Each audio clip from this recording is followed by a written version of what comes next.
হাজার বছর ধরে আমি পথ হাঁটিতেছি পৃথিবীর পথে।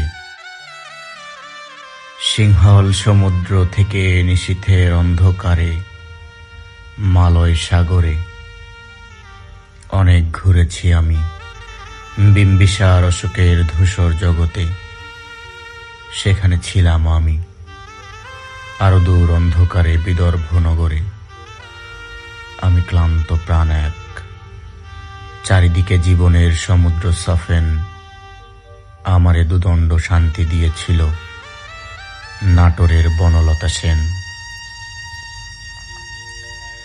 চুল তার কবেকার অন্ধকার বিদিশার নিশা, মুখ তার শ্রাবস্তির কারুকার্য।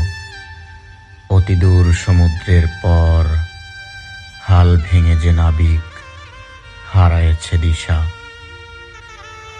সবুজ ঘাসের দেশ যখন সে চোখে দেখে দারুচিনি দ্বীপের ভেতর, তেমনি দেখেছি তারে অন্ধকারে। বলেছে সে, এতদিন কোথায় ছিলেন?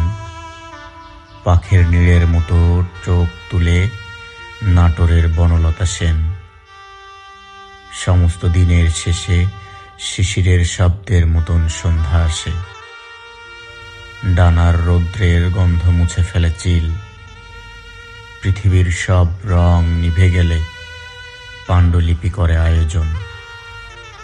তখন গল্পের তরে জোনাকির রঙে ঝিলমিল। সব পাখি ঘরে আসে, সব নদী ফুরায়ে জীবনের সব লেনদেন।